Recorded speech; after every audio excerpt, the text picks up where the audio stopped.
President Mark Emmert is almost certain to testify during the trial of antitrust lawsuit, as we discussed, related to the college athlete's name and likeness and the association limits on what major college football and men's basketball players can receive for playing the sports.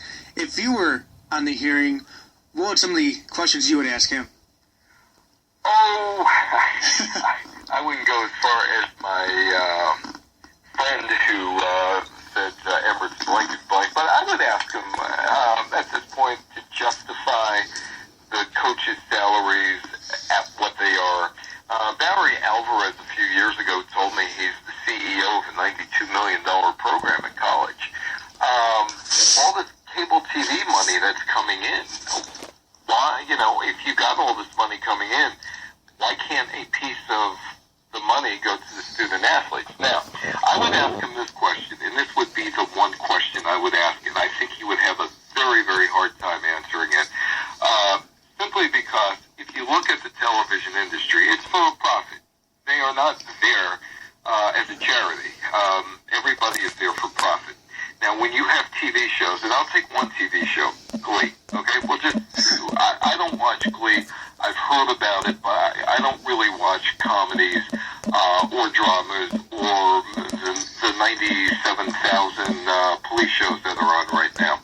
But let's talk about Glee as an ensemble. Let's talk about Glee and college football or college basketball for what they are now, which is television shows. The referees are getting paid. The coaches are getting paid. The assistant coaches are getting paid. But people are not tuning in to watch the coaches. They're not tuning in to watch the assistant coaches. They're not tuning in to watch the referees. Even the trainers are getting paid. They're tuning in to watch the athletes. They're the star of the show. Without them, there's no show. So why don't you give them scale? And I was figuring this out a few weeks ago during the NCAA Men's Championship Finals. Every time you have a game on TV, you set a scale. Now, say it's $750 for scale. And so you're talking about 15 basketball players per game during the NCAA. Multiply the 15 per team, so it's actually 30. And say it's $1,000. It's $30,000. What are they getting per spot, the NCAA? You tell me you can't sell a 15-second spot, get $30,000 for it, and pay the players per game. And that's what I would ask, Emmert. And because they're so tied into TV. And then the secondary question I would ask is that the TV, that 98% of the people who have ESPN or have Fox or whatever sports networks on there that's carrying the games, is it fair for them to supplement or subsidize you for these big contracts that you have? The Big Ten, every team gets, $23 million a year? Is it fair, because of the 1984 Cable TV Act, that 98% of the people never watch your product but are paying for it, and you can't pay out of that 98% who aren't watching it, at least pay a percentage to the players? Derek Jeter, somewhat back into form. His batting average has slowly climbed to .262. A lot of people want to abandon ship on Derek Jeter. What is your opinion? You think people should hold on to him, or has his fantasy relevance really sunk too low? He's a middle infielder from now on. Jeter's old. We're on the retirement fancy trip. He gets a gift at every stadium that he goes to. We're seeing the Mariano Rivera tour again. Now it's the Derek Jeter tour. He's going to be what he is. He's got one home run. He'll end the season with maybe 10. Go back 284. He'll steal some bases, maybe 5 to 8 bases. This is what Jeter is now, Ryan. He is just a serviceable baseball player. And in a deeper league, you can put him in there at middle infield, because what he's not going to do, he's not going to hurt you.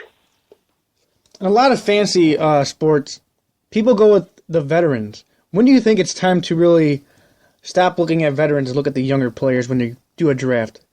Oh, see, I'm a prospectaholic. Mm-hmm. I don't have a major league team here to sink my teeth into every day. So I see a lot of a lot of minor leage games here in Indianapolis due to the Indians.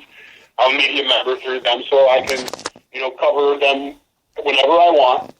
And I jump on younger players very quickly. I've been holding on to Gregory Polanco from the Pirates organization since week 2.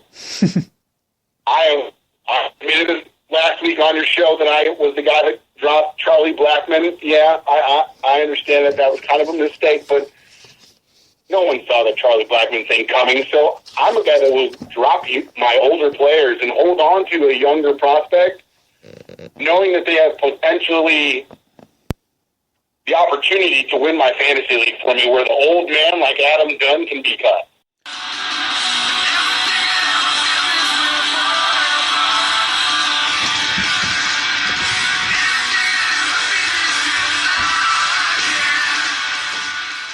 Did you have any picks that stood out that you just absolutely hated from the get-go? Oh, yes. There are always those. Drafting Carr at any point in time is a mistake. He is going to be a disaster, and Oakland is really going to get hurt because of it. Also, some of the other picks, early on, there were picks that I just really didn't understand in terms of really major reaches. Guys, for example, like Corey Lindsey, Ohio State, a center that is not anywhere close to a 4th-round pick. Well, he should have been a 7th-rounder or a free agent by Green Bay. There were just a bunch of them that you scratch your heads and wonder what they're thinking. One of the big ones had to be Cleveland, knowing ahead of time that there's a really good chance they're not going to have Gordon because of the drug issue. Really have to wonder why they didn't take a wide receiver. Could you think of any reason why they did not at all? With Gordon, he's expected to miss, as it was announced today, either 8 to 16 games this season. Why didn't they tackle that issue? I have no idea. Number one, you've got to believe they know something that we don't. Also, the fact that Pizza Boy broke his arm again, the same arm that he had in the traffic accident when he was trying to save the pizza from going onto the floor of the car. So he's going to be out for at least until the training camp starts, if not a little longer. I have no idea. Drew Rosenhaus is a pretty sharp agent, and maybe he can figure out a way to at least get the penalty reduced to some degree. I had a discussion with my friend over the weekend. When you watch some of these teams make some of these boneheaded decisions in the draft, as a viewer, as a fan, I feel like I can make a better pick. Why do the GMs just seem so dumb at times in these drafts? Absolutely. And, for example, 2 years ago, when the Browns were desperately searching for a quarterback, I knew right off the bat that Wilson was going to be an outstanding quarterback. I had watched him since he was a freshman, North Carolina State, and I was screaming at the TV. But, of course, they don't listen to me. They didn't listen to the news, notes, and rumors on the radio, and they don't listen to listen to me and my comments either. So, as a result, there just isn't any way that they made the right decision. And really, had they taken Wilson in the 3rd round 2 years ago in 2012.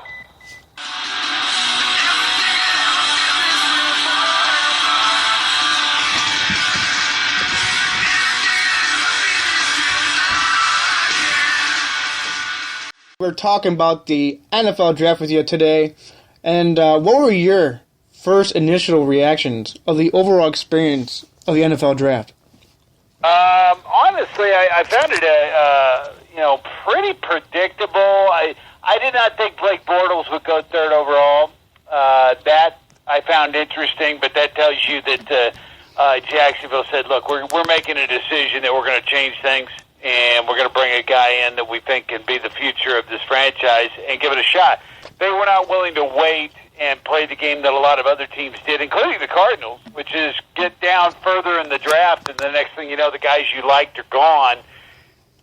You're picking up a third or a fourth-round quarterback that you may not really like.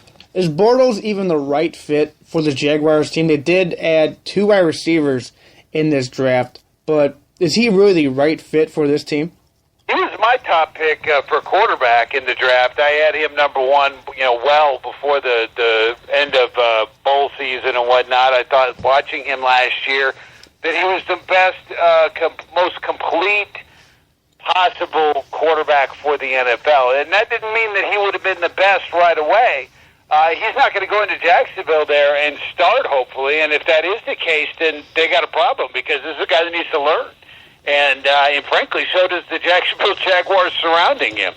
So I'm not really sure if it's the best fit, per se, unless they do it the right way. If they try and throw him in week 1, they're going to make a mistake there because he's not quite ready for the NFL on that level. And you don't need him out there getting hurt or losing his confidence. We only saw 2 other quarterbacks selected in the first round, Manziel and Bridgewater. Do you think perhaps they could have taken Bortles in the second round and maybe take a player like Mack or Watkins at the 3rd pick? I thought Khalil Mack was going to come off the board. Honestly, I thought Sammy Watkins was going to come off the board there in that 3rd spot. I had Greg Robinson to St. Louis, although they needed a wide receiver, and they addressed that later. But I thought Watkins would come off because Watkins is the top talent from a wide receiver aspect, and you need wide receivers. They ended up addressing those later in the rounds.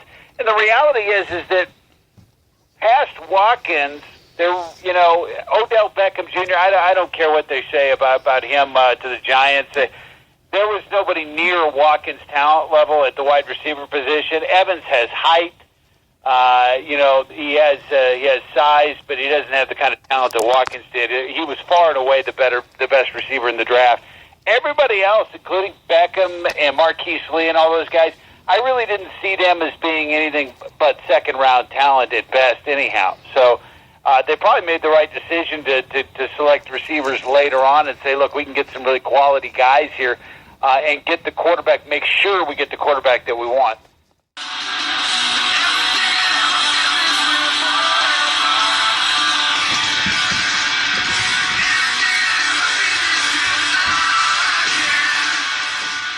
Alvarado and Marquez both have a knockout ratio around 63%.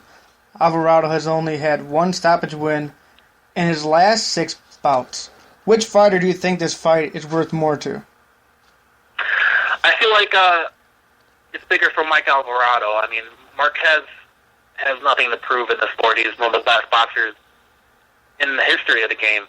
And also, I still feel that even if he loses this fight, I feel like he'll get that 5th fight with Manny Pacquiao, although I don't want to see it.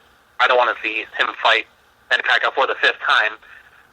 But just because I feel that even if he wins or loses, that fight is... I think this fight's going to happen. He's going to have another big payday because of how intriguing that 4th fight was, how both fighters were knocking each other down. And I felt Pacquiao was winning that fight by a small margin before Marquez eventually knocked him out at the end of that 2nd round. So I feel win or lose, Marquez will get another big payday when he fights Pacquiao eventually. So I feel like it's bigger for Alvarado because if he wins, this puts him on a bigger stage and sets him up for bigger pay-per-view events, whether if it's against Pacquiao or Canelo Alvarez, which is rumored if he wins these fights. Do you factor in at all that Marquez is about 2 inches shorter and 7 years younger than Alvarado in this fight, or not at all? Yeah, I mentioned that earlier. Alvarado's a bigger guy, but stylistically, this is a fight that Marquez has an advantage in. He's one of the best counterpunchers in the game, and when you face an aggressive fighter like Alvarado, like Pacquiao, I feel like he knows he kind of has an advantage there because the time punches when a fighter moves forward. So I feel like that shouldn't be a big problem. But I feel like the factor that Alvarado is bigger and stronger than Marquez makes this fight even more exciting and even a lot more even than it is.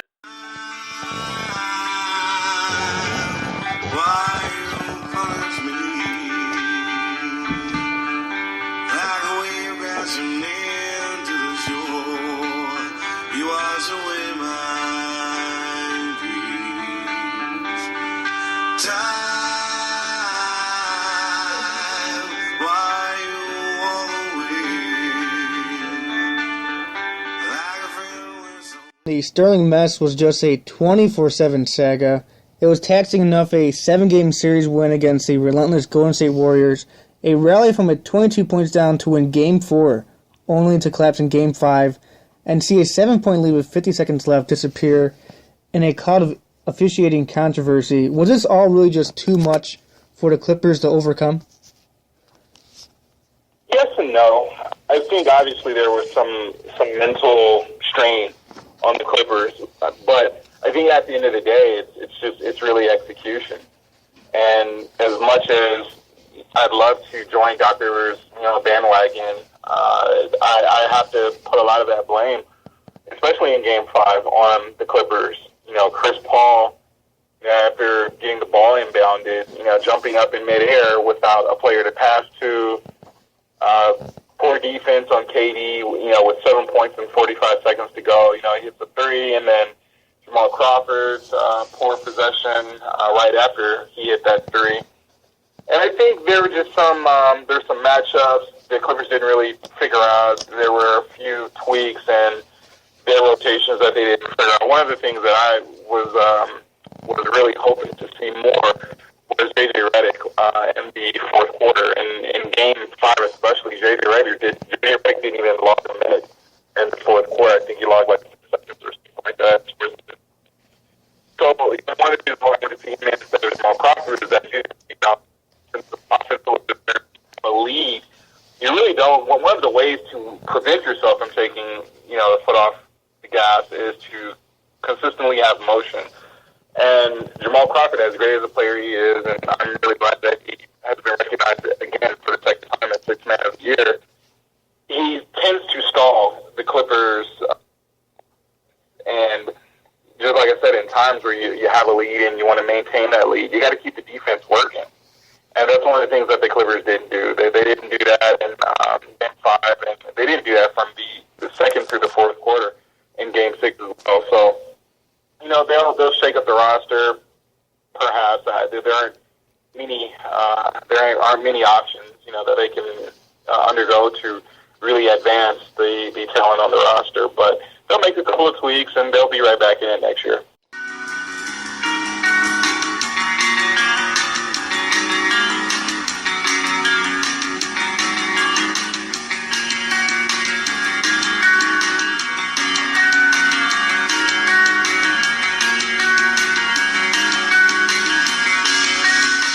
So after Saturday, on Sunday morning, are we talking about California Chrome perhaps doing this Triple Crown?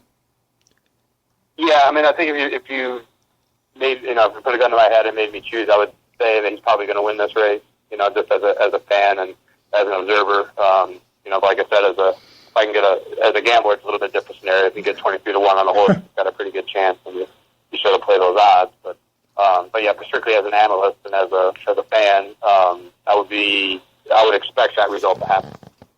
Well, Matt, I would be surprised. I can't say I would be surprised if it didn't, but I would say that would be my expectation that California Chrome would go ahead and win. As a fan, I'm looking forward to California Chrome winning this because I'd love to see a Triple Crown winner in my lifetime, hopefully. Yeah, no, the time's running out.